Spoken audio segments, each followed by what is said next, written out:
Hello, ladies and gentlemen. It's a chess program on Pod TV. My name is Sasha Star, and our guests today are, as usual, the Professor Ken Regan. Welcome to the show. Yes, thank you very much for having me on again. We finally have snow in Buffalo. Yeah, we have it too here and in Toronto. And also Professor Dan Fleet. Welcome to the show. Hi, Sasha. Hi, Ken. We don't have snow in Nashville, but it's really, really cold for Nashville. Yeah.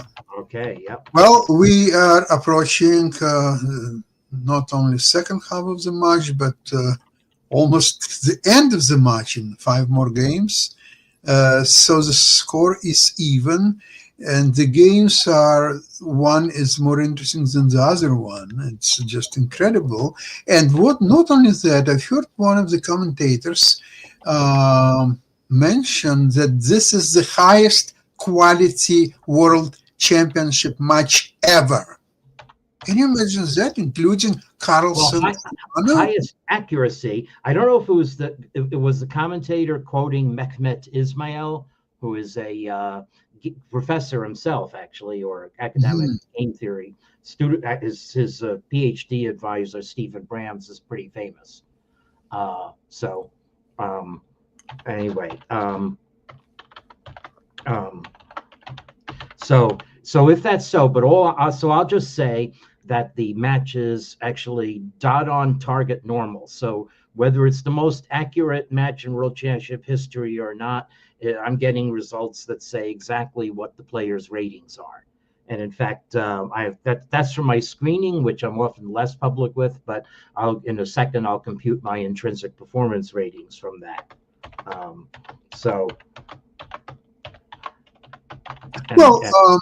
Yep. So maybe it is debatable whether it's the most accurate. However, if you go move by move, and if you try to identify not even mistakes, but probably second-rated moves or so on, there are not so many of them. There are for sure, and Ding is playing probably the highest quality of chess in his life. Maybe 5-6 years ago he was playing on that level, but not in late years. Actually, he hasn't played a lot of games. But in this match, he's playing probably, arguably, he's playing better than in his match with Nepomniachtchi. Yeah, he's actually playing above his own expectation, I believe. Agree. Yeah, the observation I make is he's certainly not on tilt. Okay, for the two players together through 9 rounds, I have the match at 2790 plus or minus 130. The error bar is a little wide. They always are, when you only have 9 games. But that's exactly, it's near Gukesh's rating, and it's near what we would imagine Ding's rating to be when he's playing well. So that's completely in line with expectation. Oh, 5-6 years ago, Ding rating was well above 2800. I think it was 2830 or something. So he's playing probably on peak of his game. Yeah, let's see. So let's do the second. I'll have Ding's intrinsic performance rating. And then you'll be able to just infer Gukesh's as the average with 2790. It's not quite. My function is not linear. So it's subject to numerical instability, but in fact, I'm getting over 2800 for Ding. But of course, with wide error bars as well. So it's a bell curve distribution. So I get 2835 plus or minus 200 for Ding, and then for sake of completeness, so you can infer that I'm going to get Gukesh around 2750. Let's just see what I get there. And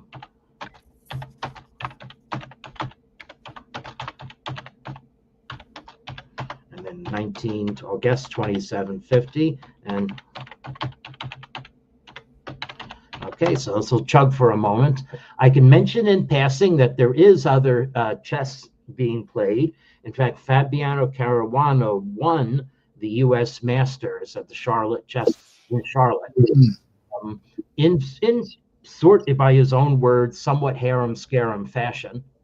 But it was his first participation in a large domestic open tournament of that kind in quite a while. And he is right now leading the St. Louis Masters, very similar tournament, which I am What? also speeding. Yes, Gukesh is 2760 plus or minus 175. Mhm. So there you have it. Slight edge to Ding, but really within my error bars, who can tell? So can you say that so far Gukesh is underperforming overall No. in the match? The error bars don't let you do that. So, Mhm. so it's, I mean, it's very sensitive measurements. It can go up and down 40, 50 points with every Mhm. other game. So the way a scientist would say it is, I can rule out that the players are significantly underperforming. So I can rule out Ding being on tilt. And I can also rule out that the players are playing like computers, which actually is my purpose in the match. But as far as it, it's a slugfest. Honors even, nobody has a clear edge. So, Well, so far after 9 games, the score is even, and actually it's very interesting that Ding was one who won the first game, and then third game, and then the third game Gukesh equalized. Now, what's interesting is that the betting odds were heavily for Gukesh. He was considered to be 80% winner of the match, and Ding only 20. So if you look at this odds and what's happening in a match and the level of play and the character of play, actually, I don't see, even in the last 5 games, I don't see Gukesh as a favorite to win the match at all. Maybe he will, but right now he doesn't look to me like a favorite. And the match looks like a coin flip. Yeah, well, except that in 5 games, Ding has 3 whites. It still looks like a coin flip because Ding's win and and loss have been with black. So here we go. Gukesh has gotten chances with black, but here is a game which he at one point had a significant edge as white. So, Okay. so this is game 7. So I'm doing this. We're doing game 7 to set the stage for the really interesting game 8. So Gukesh is white, and so what do you call this system after these moves? So this is kind of like a Neo Grinfeld. Okay, Neo Grinfeld. Yeah, you're right. Yes, okay, that's the best name. Name it for the way black is playing rather than Réti or Catalan, the way white is trying to set up. Because yes, black's position is more resistant than often happens. Yeah, and by the way, this opening is quite popular in Grandmaster level correspondence chess and is known to give even and unbalanced chances. So I'm sure that's why each player chose it. Okay, that's right, and right now you can see in my window Stockfish 16.1 is actually saying that black is doing well, after this pawn capture. So it's a temporary sacrifice for white, but black is able to strike back and put pressure on white center. I will say, of course, with benefit of the position 10 moves from now, that the one thing black has to watch out for is the bishop on g4 might get induced to take white's knight, and that could leave white with 2 bishops in an open position. Okay, so white plays this support for the knight, preparing to take on c5, and chess.com does not like the immediate attack on white center, thinks that black should play greedy for a little bit with b5, and then after h3 preserve black's bishop, moving it back to e6 and supporting c4 again. However, well, all I can say is good luck with that, because I don't think that I think with those 2 center pawns, black might be. I think the horizon may be a bit shallow for that. I think the plan of trying to disrupt white center or force the pawn forward is probably Both more human and more likely to succeed. Yeah, okay, so we should disregard these annotations from chess.com's fairly shallow engines. Right now, depth 1922 actually is probably a ply or two shallower than what I get Yep. from my automated scripts in these positions. Okay, now Black's bishop does have to capture White's knight because Black played e6, cutting off its retreat. So here we go. And now, Black is just going to be solid, try to blockade White's isolated d-pawn.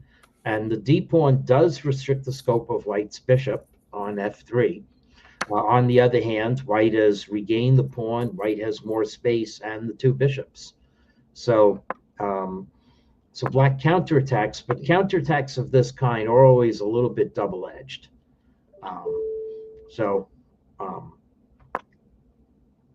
Okay. So knight d2, then b4 for White. Okay, a probing move. Black plays c4. Now Black has a solid pass pawn, but White has opened up more lines. And okay, so now Black goes pawn hunting. This is very risky.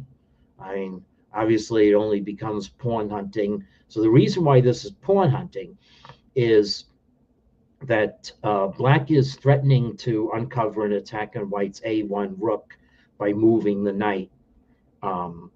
In fact, your knight takes d5 is like, that's probably simply a threat right now. I don't know, it needs calculation. So White is therefore going to block the diagonal, and then Black captures, and White's best capture is with the rook, because the knight on c2 is playing a defensive role, and it wouldn't have much scope on e1 anyway. It should go to e3. So now Black has won a pawn. Okay, but can Black keep the pawn? Well, actually, this is at most a draw for Black, but Ding Liren playing Black probably wouldn't be unhappy. So Black puts a guard on a7. I won't yet say it's defending the pawn. Black's position is a little bit, a little bit uncoordinated. The knight on f8 doesn't have a move. So anyway, so White went there, goes there to attack the b pawn, and now this is a tacit way that White could have forced a draw, and Ding Liren, by playing queen b6, says, yeah, I'd be happy. Queen b3 says, I'd be happy to take a draw, but as is also a theme in the 8th game, Gukesh spurns the repetition, and well, why not? Actually, White has a very significant edge here. Okay, pawns are even. White's bishops now look really good, especially the bishop on d4. Black is uncoordinated. Black has a more vulnerable pawn on a7, so this is difficult, and the problem could have been compounded by the next move. Retreating moves are hard to find. I would probably say that after bishop e3, White has now defended d5 by x-ray from White's knight on d2, and this means what is Black doing here? So this is now not just looking at the computer evaluation. This is just positionally a very strong clamp for White. Yeah, I mean, bishops, seriously. Yeah, the bishops obviously are strong, and I didn't really understand the need for Ding to go pawn hunting here, other than it worked in like game 1. Yeah. So so White makes a trade of a kind that actually relieves pressure on Black's position. So Black, it's a trade, minor piece for minor piece. But for one thing, it's also surrendering the bishop pair, and for another, it gives Black a little bit of a breather on defense. Although I will still say that a position 7 or so moves from now should be objectively lost. So but this is about the time that I woke up and started looking at the game, and it's like, oh my gosh, Black is in trouble here. Yeah. So So this is, so black has a wrecked pawn structure. White's bishop is definitely better than black's knight. White's passer has more support, although it's also stopped, than black's passed pawn. Now white is going to round up black's passed pawn. So here we go. So I think it's actually about here. Well, 95. No, there is a, so the one salvation I thought black might have in this position is to escape into a rook ending. But it doesn't work here because black is simply too vulnerable. Yeah, I mean, black has a full 3 weaknesses here. So a rook ending with 3 weaknesses. I mean, you've got to be lucky to hold that.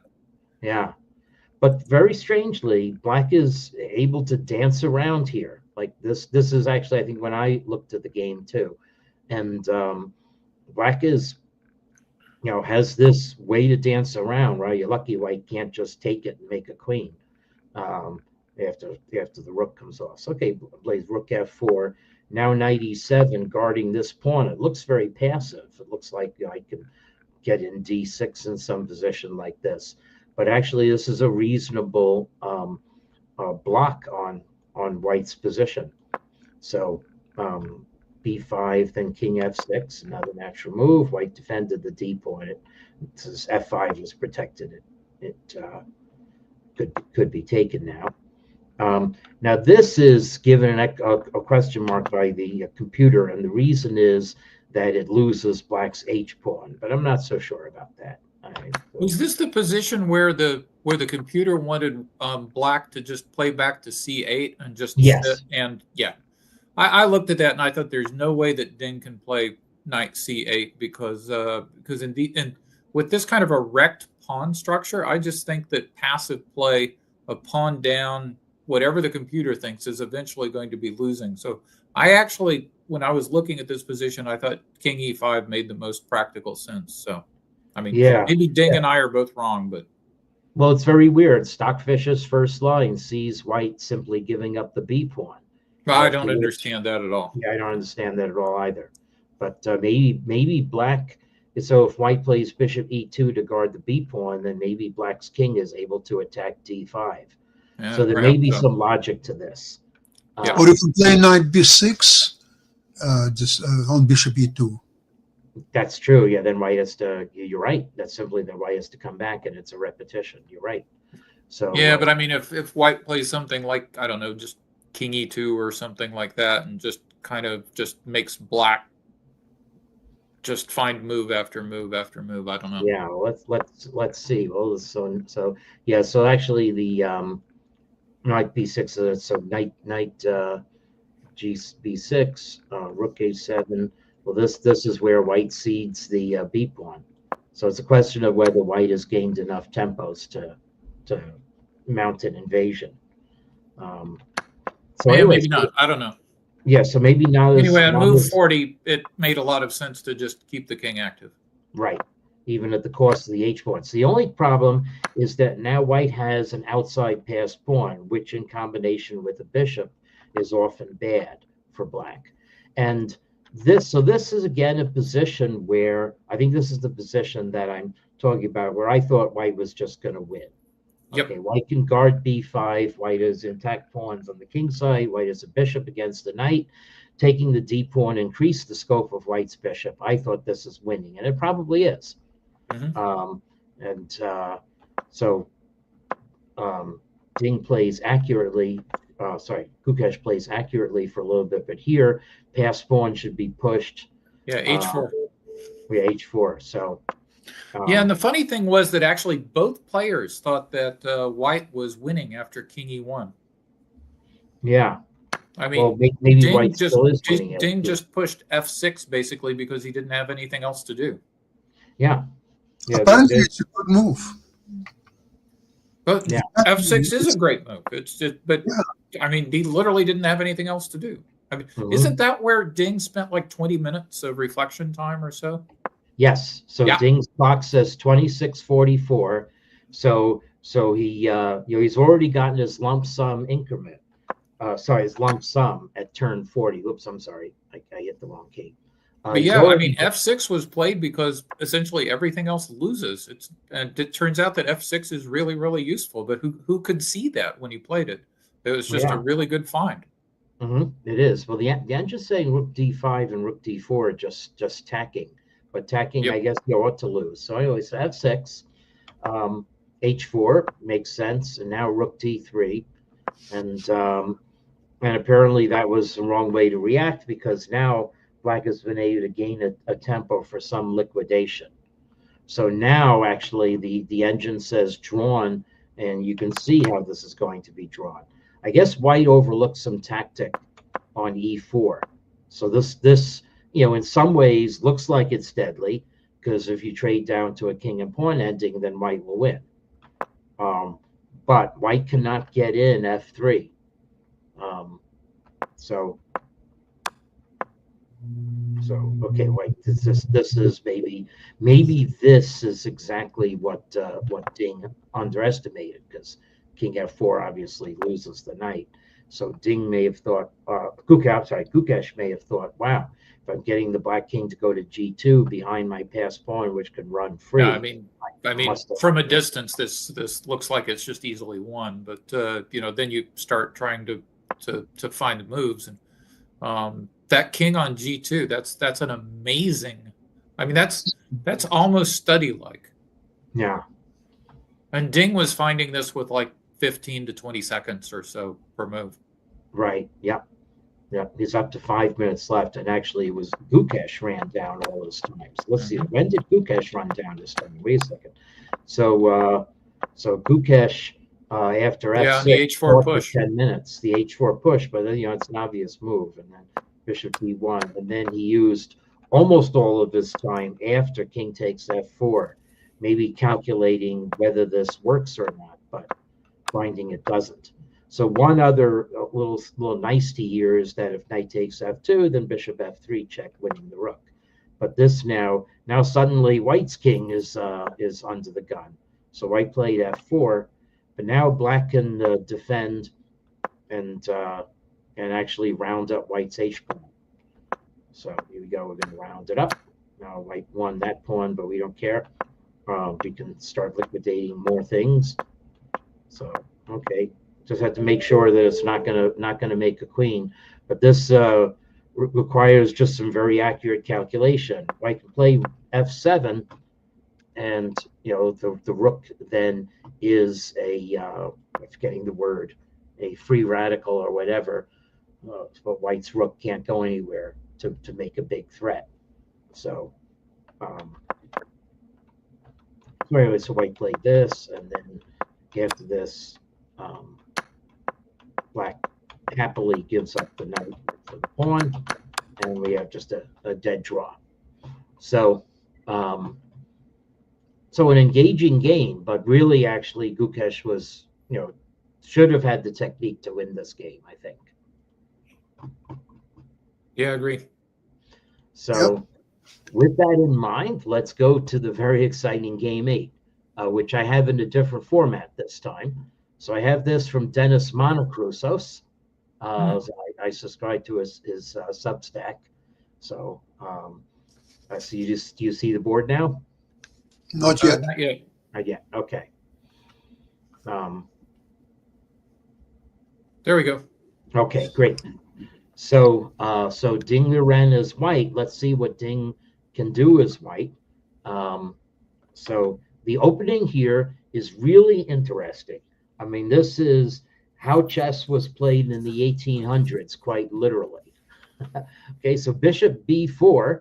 It's named after Kramnik and Shirov, but it goes back more than 200 years, according to Dennis. So now knight d5, and this is even weirder. Black's bishop goes back to d7, where it can simply be captured, and white gets the 2 bishops for nothing. Okay. Bishop c5, I think, is a little more logical, but it can be kicked around. So I guess the thing is, though, is black is going to play a dark square wall. And if you're able to do that with white having played c4, then the bishop, the dark square bishop's not so important. Okay. So anyway, and then black could also play a5, just supporting the bishop on b4. which is a little bit of a bone in white's throat, as would be the a pawn if white captured it. But anyway, now d6. This looks passive for black, but actually you are going to gain a tempo kicking white's knight. And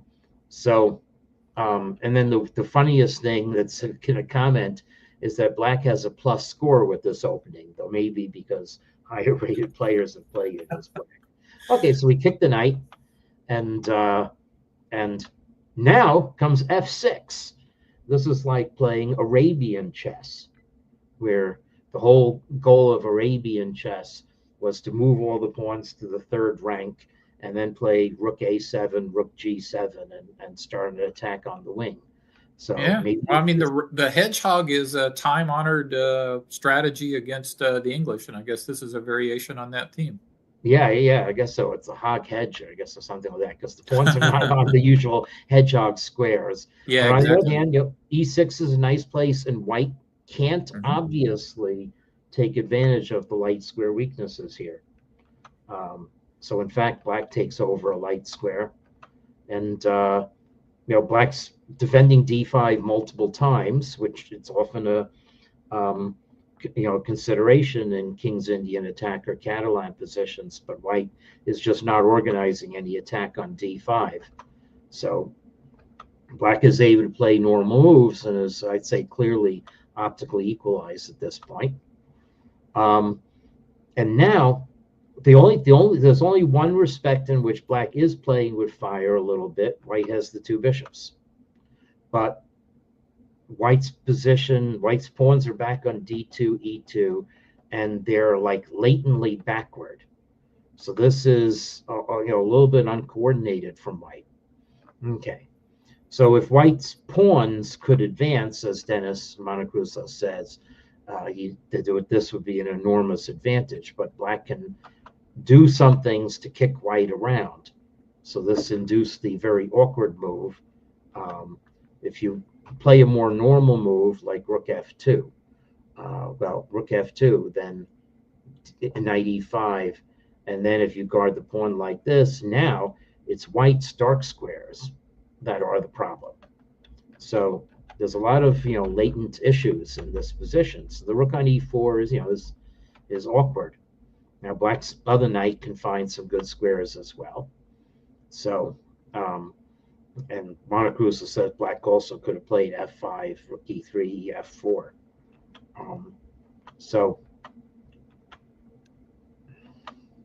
Okay, so now, so this is where Ding Liren gets in trouble, but it's really very surprising that white actually can get in trouble. It's surprising to think that a move like b5 for black will ever be possible in this position. But here we go. It happens. So it happens on the next move. So I mean, if rook to b1 is a bad move in this position, then I guess white has done something wrong. Yeah, I mean, there are some dark square weaknesses. Yep. So normal and move. That backward pawn on e2. Yeah, I mean, obviously, if you're playing blitz chess, you worry, am I putting the bishop into a fork? But on queen b6 check, it can interpose on d4. So anyway, whoops. Oh, what happened? What on earth happened here? Oh, wait. Okay. I clicked something funny, and now I'm a little bit lost as to where I am. Just play moves again. Okay. So white plays. I think I deleted something accidentally here. How did that happen? I think I clicked something to delete a variation. Oh, here we go. Okay, so I reload the game. All right, so I just made a mouse click that deleted stuff. So I played rook b1, and here comes b5. So I mean, black is going to play queen b6 check behind it, and white, can't attack on the queen side well enough. Okay, this is trying to punish the move, but actually there is no follow-up. So now white played bishop b2, intending d4. It would have been nice to keep white's king on g1 and to be able to interpose on d4. But now Gukesh simply grabs a pawn. And so now, this is where chess is just calculation. And I guess I'm not showing the clock times here for this. So, so the question is, can black get away with interposing on c5? Okay, so the answer is yes, if you play your knight that's not Grim on the rim to c5. Okay, Wow. and the reasons are very murky. So white will then pile up. So the question is, can white win something by pinning on c5?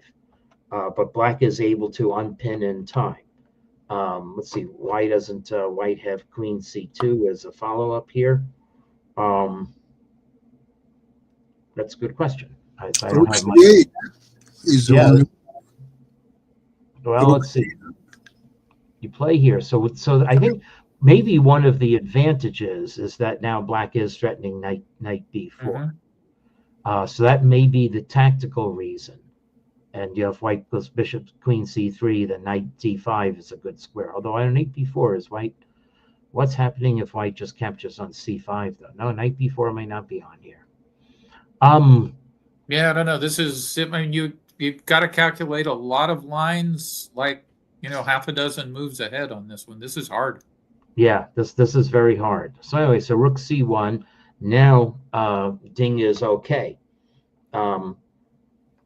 Okay, and I know what the reason is. I'm sorry. So the ultimate reason why why knight c5 was the wrong knight to play is that white has the theme of bishop h3 undermining the knight on d7, whereas the knight on a6 cannot be undermined, and white just isn't able to get a fourth piece in to attack it. So that's actually what happens in the game. So black plays to stop white's bishop h3. So the thing is now, however, is that white actually is able comfortably to pile up on the knight. So, okay, so now here's another very funny aim in the game. White has a way to force the win of the exchange. And I thought it was actually winning for white. And maybe it is. But instead, so white has a way to force the win of the exchange, but apparently just simply keeping the clamp in the position was better. So the point is that there's a tactic here where white can play d4, okay, and then d5, uncovering an attack on the queen and attacking the e6 bishop. And black gets out of it because rook takes c1 as check after d5. But now with knight e1, rook takes c1 is not going to be check. Okay, so then black would put the bishop out of the way, and now white can attack from a different angle. And now the black's rook did not have a good square, and now this is a pin and win. So so that's very subtle point, but chess is hard. This forces the win of an exchange, and you think, gosh, I should be winning, and probably white is winning. So well, but I mean, those two, those A and B pawns would scare me to death, even if I were winning as white. Yeah, well, it's true. So it's question. So the question, it's all tactics. Can white simply blockade them and win with the passed D pawn, or do those pawns get loose anytime soon? Okay, black also, a pair of rooks has been traded. So if white's rook can invade, then that will also be a tactical advantage. But now Ding again starts, losing the threat. I guess white played king e1 with the view that if the queens come off, my king can stop the pawns. It's actually simply better to retreat the bishop out of the way, and then I don't know what's the next move after that. I guess queen f5 is the next move after that. Well, it all has to be calculated. Bishop's e3, of course, supports the rook on c1. But so I really think that white should be winning, and that comes out even on the next one. So here, white could have followed through with the plan and played king d2, which also prevents black from gaining time with checks against the queen. So anyway, queen d4, looks like we're getting it on, but now black is able to drum up just enough counterplay with the queen and the knight. Okay, so white goes for attacking queen. Now it turns out that what white should do is this is again very subtle. Okay, so it turns out to be better if white's bishop is on b6 in this position, because that way you could capture a pawn. So apparently the correct way to play is to play like this. Okay, so now white's bishop was attacked, it had to move. Now rook c5 is definitely a threat. And if black plays a knight e5, now you can play this. Okay, so you can play as in the game, but white just has the one extra important tempo of attacking the a5 pawn, and then this would be winning. Okay, so I think it's just frequently easier to find a way to hold a draw in a bad position than it is to find the win in a good position when you're in time trouble. So yeah. Correct. Yeah. So anyway, so we repeated moves, and Ding could have gone in again. Yeah, still could have gone back into that line. Yeah, gone back into that line. But now here's something really funny. Gukesh could have claimed a draw. I don't know. This was queen g2 at move 37, queen g2 at move 39. So he could have played queen g2 at move 41. So this was like last night's NFL game where Detroit could have kicked a go-ahead field goal with 40 seconds left on 4th down and 1, and instead elected to try to go for the first down, and they were able to run the clock down and then kick the field goal when Green Bay had no time to try to mount a tying drive. But they fumbled the snap on 4th down, could easily been stuffed. So Gukesh could have gone for a move. Well, actually, a queen a2 check is interesting. So maybe Gukesh didn't count correctly the time control and realized that queen g2 is actually a weaker move, and now I don't have to play it to gain time on the clock. So played the objectively better move. So it turns out that white's best move is to play bishop b6. Okay. But black can grovel to a draw, but this clearly is a tempo down compared to the other line. So anyway, so queen d8 check, winning a pawn, but black has just enough to counterattack. Mm-hmm. So importantly, rook b2 doesn't get it done because after queen d7, the pawn is nicely supported by the bishop, and so if white bars here, queen h3, the engines just see black having enough counterplay. White's rook on b2 is very awkward. So rook c1, and then this sets up oppositions in white's position. Now this attack is going to succeed. Bishop b2, and now knight c4 check, and we have a draw. So really interesting game. Yeah, I must admit that Gukesh did absolutely fantastic thing by declining the draw repetition and to continue to play. And Right. I watching the press conference, and he said that I didn't feel that I'm taking a lot of risk because I couldn't imagine how I can lose this position. But my opponent could have been disappointed and maybe make a mistake or two. Yeah. Interesting. It's very practical approach to psychology of the game, I guess. Yeah. Nothing to do with the position, but interesting, very interesting. So Yeah. there are 5 more games left, and Ding has 3 whites and 2 blacks, of course. Mhm. And next week we will analyze the results of Right. match being completed, and we'll see which way it will end. Yeah, the 9th game was not uneventful. It was very accurately played. So Yeah. anyway, a draw. It could have been agreed drawn at move 28. So, Yeah. Well, listen, I wouldn't be surprised if there will be 3 uneventful draws, and everything will happen in the last 2 games. that could be. That Yep. reminds me much Kasparov Karpov in Spain, Right. I was about to say that. The 1987 match. Yeah. 1980. Wow. Yeah. Yeah, that was not a good one for the heart. Yeah, that's right. Yeah. Mhm. But anyway, we'll see what's happened in this match. In the meantime, thank you so much for today's program, and I will see you next week, same place, same time. Okay. Bye, everybody. All right. Bye, everyone. Bye-bye.